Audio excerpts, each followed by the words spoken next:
नमस्कार दोस्तों, मैं हूं सचिन और आप सुन रहे हैं हॉरर कहानी। तो चलिए बढ़ते हैं इस कहानी की ओर। आज मैं आपके लिए एक बहुत ही खतरनाक कहानी लेकर आया हूं। कहानी बहुत ही डरावनी है। यह कहानी रहस्य और डर का एक बेहतरीन मिश्रण है। अमित का अनुभव। अंधेरी रात में सुनसान हाईवे पर, पुरानी फैक्ट्री के पास, और बूढ़े आदमी की भूतिया बातें इसे और रोमांचक बनाते हैं।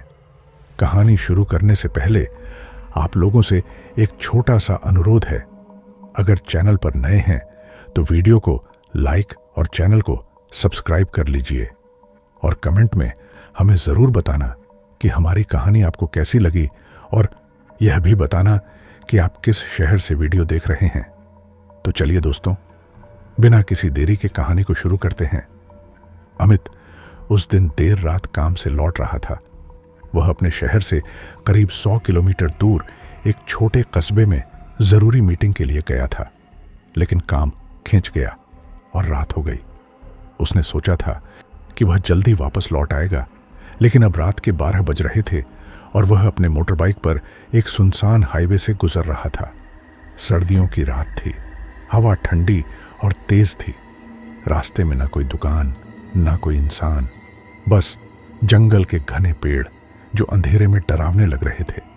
अमित ने अपना जैकेट कसकर बांधा और तेज हवा को नजरअंदाज करते हुए बाइक चलाता रहा। बीच बीच में उसे अजीब आवाजें सुनाई दे रही थीं, जैसे कोई हल्की हल्की गुनगुनाहट। उसने उसे हवा का खेल समझकर नजरअंदाज कर दिया। कुछ किलोमीटर बाद उसने एक पुरानी और जर्जर फैक्ट्री को देखा। वो जगह सुनसान थी, लेकिन फैक्ट्री के बाहर एक बल्ब जल रहा था। उसने सोचा, यह फैक्ट्री तो सालों से बंद पड़ी थी, यहां लाइट कैसे जल रही है? कुतूहल ने उसे रोकने पर मजबूर कर दिया। वह बाइक से उतरकर फैक्ट्री के जर्जर दरवाजे के पास गया और अंदर झांकने की कोशिश करने लगा।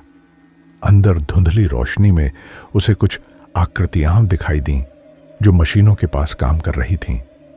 उनके चेहरे अजीब से थे, जले हुए, और उनकी आंखों से चमकती हुई अजीब रोशनी निकल रही थी।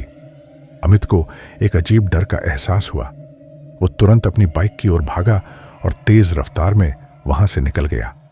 उसका दिल तेजी से धड़क रहा था और उसे समझ नहीं आ रहा था कि जो उसने देखा वह हकीकत थी या महज उसका भ्रम। कुछ किलोमीटर बाद उसे एक ढाबा दिखा जो रात भर खुला रहता था। वह वहां रुक गया, कपकपाते हुए चाय का ऑर्डर दिया। ढाबे में और कोई नहीं था, सिर्फ एक बूढ़ा आदमी बैठा हुआ था। वह चुपचाप अपने गिलास में चाय घोल रहा था। यहां के आसपास का इलाका बहुत डरावना लगता है, अमित ने डरते हुए कहा। बूढ़े आदमी ने उसकी तरफ देखा और हल्की मुस्कान के साथ बोला, कहानी तो बहुत पुरानी है बेटा। कई साल पहले इसी फैक्ट्री में एक भयंकर हादसा हुआ था।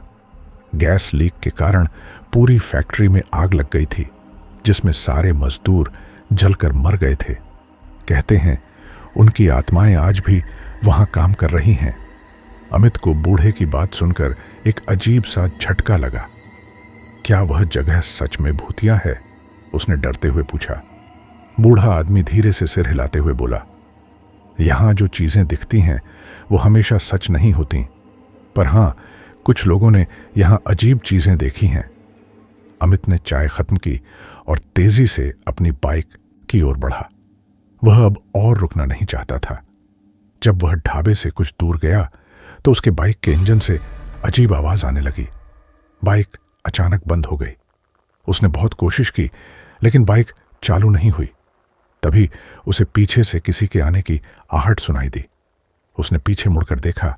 वही बूढ़ा आदमी धीरे धीरे उसकी तरफ बढ़ रहा था, लेकिन उसके चेहरे पर एक अजीब सी चमक थी और उसकी आंखों से वही रोशनी निकल रही थी जो फैक्ट्री में काम कर रहे लोगों की थी।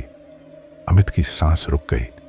वह पीछे हटने लगा, लेकिन उससे पहले कि वह कुछ कर पाता, बूढ़ा आदमी एक डरावनी हंसी के साथ गायब हो गया। उसी वक्त बाइक का इंजन एक बार फिर चालू हो गया।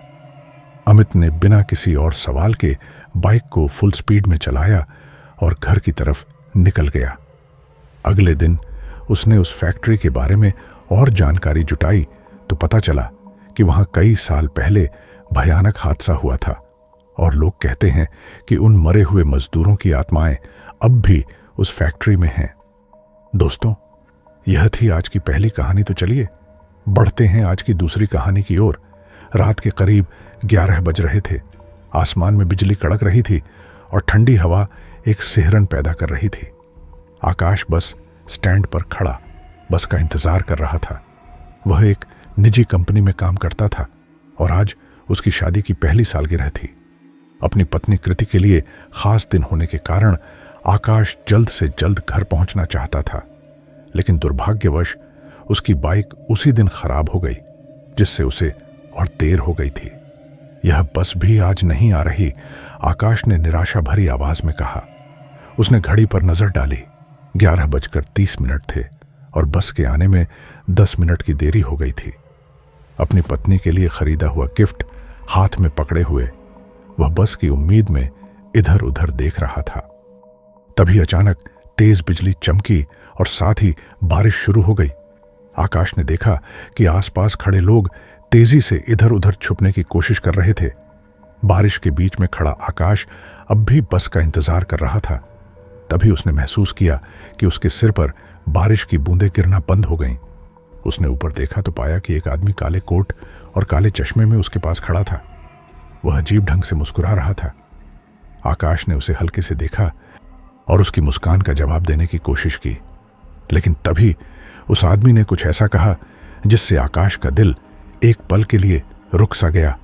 बारिश की तरह मौत का भी कोई ठिकाना नहीं होता, कब आ जाए कोई नहीं जानता। आकाश ने उसकी बात को अनदेखा करने की कोशिश की और तभी उसका फोन बजने लगा। उसने जैसे ही फोन उठाने के लिए हाथ बढ़ाया, उसका मोबाइल हाथ से गिरकर नीचे चला गया।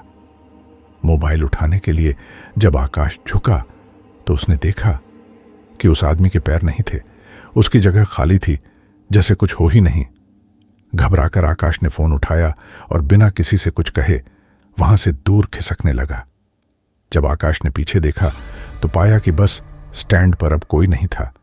जो लोग थोड़ी देर पहले वहां थे सब गायब हो चुके थे। यह देखकर आकाश की हालत बिगड़ने लगी। उसने तुरंत अपनी पत्नी कृति को मैसेज कर अपनी लोकेशन भेजी। जैसे ही मैसेज भेजा, पीछे से वही आवाज आई, कृति को यहां बुलाना ठीक नहीं होगा। अब आकाश का धैर्य टूट चुका था। वह तेजी से भागने लगा, लेकिन वह जितनी तेजी से भागता उसे लगता कि वह आदमी उसके और करीब आ रहा है। आकाश के चेहरे पर पसीना और डर दोनों थे। उसने खुद को रोकने की कोशिश की, लेकिन वो रहस्यमयी आदमी उसके सामने खड़ा था।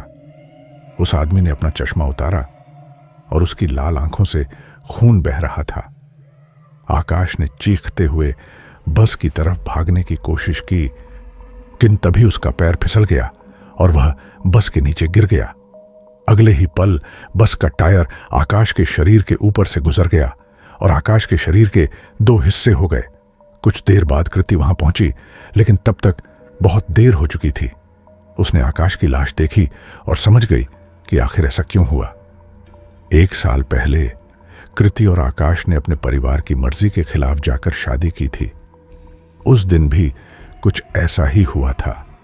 जब बस स्टैंड पर एक आदमी की जान गई थी और कृति और आकाश ने उसे बचाने की कोशिश नहीं की थी, वह आदमी कोई और नहीं बल्कि उसी आत्मा का प्रतिशोध था जो अब आकाश की जान ले चुका था। तो दोस्तों, ये थीं आज की कहानियां।